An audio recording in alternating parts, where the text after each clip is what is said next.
গ্রামের রাস্তা বলতে আমরা কাঁচামাটির রাস্তাকেই বুঝি, কিন্তু নরসিংদীর রায়পুরা যেতে কাঁচা রাস্তার বদলে পাকা রাস্তা রয়েছে। এখানকার মানুষ খুব সকাল সকাল নিজেদের কাজের উদ্দেশ্যে বের হয়ে যায়। এখানকার মানুষের জীবনযাপন খুবই সাদামাটা। শ্রীরামপুর বাজারের পর একটি রেল স্টেশন পড়ে, যেটাকে শ্রীরামপুর রেল স্টেশন নামেও জানা যায়। ট্রেন তার গন্তব্যের উদ্দেশ্যে রওনা দিচ্ছে, আর দুধারে মানুষ অপেক্ষা করছে ট্রেন কখন রেল ক্রসিং অতিক্রম করবে।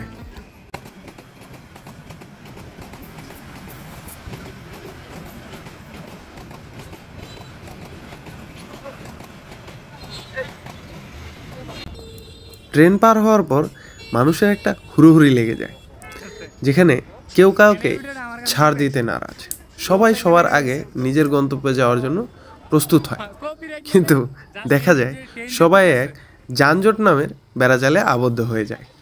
রায়পুরা বাজারের কাছে একসাথে 3টি ব্রিজ।